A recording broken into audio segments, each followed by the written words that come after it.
ওই আমি তোকেই বানাবো গো, হাই আমার বাবুর ফুলমাই। ওই আমি যেদিকে তাকাই গো, শুধু তোকেই থানাই। ওই আমি তোকেই বানাবো গো, ওই আমার বাবুর ফুলমাই। তো বন্ধুরা, আজ দুদিন থেকে জল পড়ে দুনিয়াটাকে জলে কেচলা কেচ করে দিল। বাঁধ, ক্ষেত, রাস্তাঘাট যা দেখবে বন্ধুরা, জলে একদম কেচলা কেচ করে দিল। এই দেখো, আমি এখন আমার ক্ষেত ধারে রাস্তা দিকে আছি।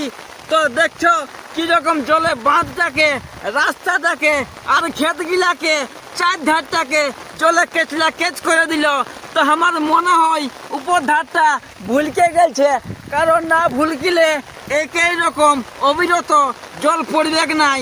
আর নাইলে মনে হচ্ছে উপর দিকে কোনো কানেকশন শর্ট সার্কিট হয়ে গেছে। কারণ আরও নাকি শোনা যাচ্ছে যে আরও 24 ঘন্টা জল পড়বে। তো আরও যদি 24 ঘন্টা জল পড়ে, তাহলে বুঝে দেখো মানুষের কিংবা গরু কাড়ার কিংবা ছাগল গরুর কীরকম অসুবিধা হবে আর কীরকম অসুবিধা হতে পারে।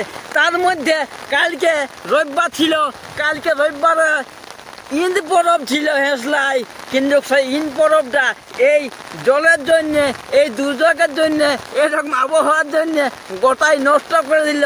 তো মনে হচ্ছে হেসলার গ্রামবাসীরা খুবই আফসোস করবে যে আমাদের গাঁয়ের এত বড় ঈদ পরবটাকে জলে নষ্ট করে দিল। কিন্তু কিছু করার নাই বন্ধুরা। আমার চাষি বন্ধুরা বলতেছিল কদিন থেকে যে জলটুকু পড়লে ভালো হতো, ক্ষেতগুলা শুকাই গেছে, এত খরচা করে ধান লাগাচ্ছি। তো বন্ধুরা, যখন এই কথাটা ভগবান শুনতে পাইলো যে এত খরচা করে ধান লাগাচ্ছি, তখন এমন ঝাড়ে জল ঢুকান দিল, কুলি বাড়ি ঘর আনগা আর ক্ষেত বাঁধ সব দিকে জলে জলাকার করে দিল। দেখছো বন্ধুরা কিরকম জলে জলময় হয়ে গেছে।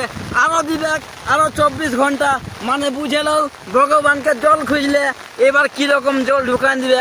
ওই জন্য বলছি, জল যদিও খুঁজবে তাহলে মানে জল খুঁজবে, ভগবানকে ফুটে বলবে না, নাইলে বন্যা করে দিবে কে একেবারে। তো বন্ধুরা, আর কালকে হচ্ছে মঙ্গলবার, আর কালকে বলে চাকলচরের ছাতা। তো চাকলচরের ছাতায়ও চাকলচরের গ্রামবাসীরা ভাবছে মনে মনে, হে ভগবান, হে ভগবান, হে ভগবান, জলটাটুকু ছাড়ান যাও। কারণ জল যদি না ছাড়ে তাহলে আমাদের গাঁয়ের এত বড় ছাতা পরব, ছাতা অনুষ্ঠান নষ্ট হয়ে যাবে।